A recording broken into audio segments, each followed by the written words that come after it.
Hey everybody, it's Norm from Test.com, and it's finally time for me to share with you my favorite things, my favorite gear of 2015. Let's start off with phones. I've been using a lot of phones this year. I tested the Samsung GS6, tested the new iPhone 6s Plus, but the phone that I think impressed me the most this year, and I was most surprised by, was the LG G4. LG's flagship phone, Android phone this year. I still think has the best smartphone camera on Android and iOS, and has incredible LCD screen, replaceable battery, and really super lightweight. I love this phone. It's durable, it's impressive, it's fast, and it surprised me. So LG G4. And then of course, quadcopters. We've been testing a bunch of those as well. The Phantom 3. This is the professional edition, but my favorite is actually the Phantom 3 Advanced, which is almost exactly the same as the Phantom 3 Pro, except the camera shoots at 2.7K as opposed to 4K resolution. What we found is that you don't need, if you're a hobbyist, you don't really need the Inspire 1.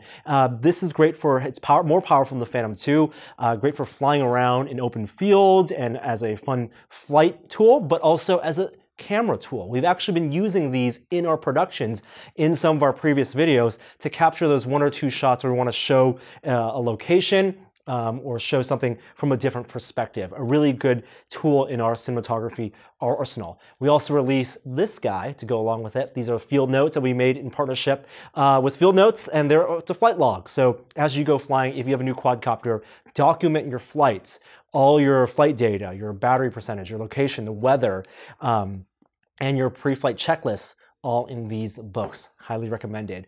Another cinematography tool we've been using this year is actually an accessory for the GoPro cameras. This is Feiyutech's wearable gimbal. They have a gimbal that we use that was the handheld gimbal, which didn't have a tripod mount.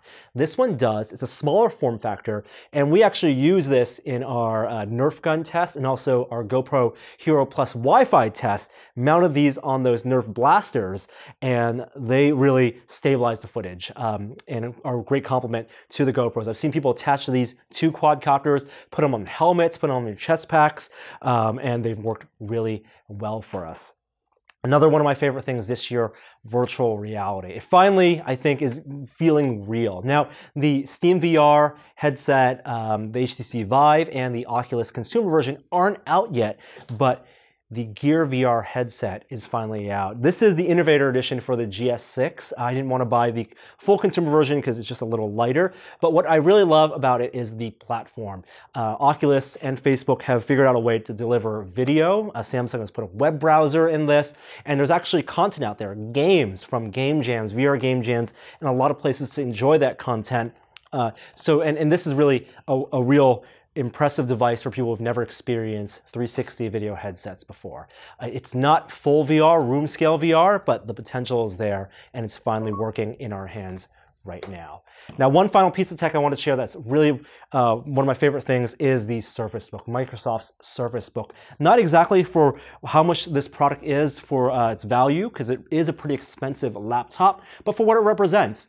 It's Microsoft's move into the premium devices market.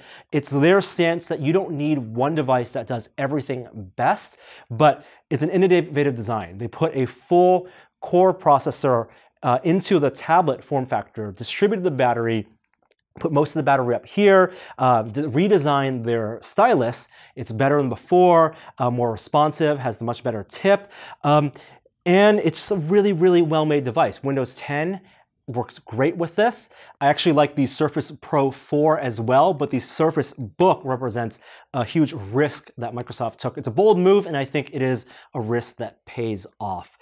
Can't wait to see what Microsoft does next with that Surface brand. So that's my favorite gear of 2015.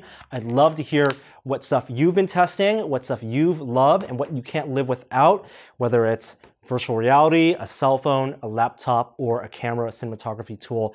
Love to hear from you in the comments below.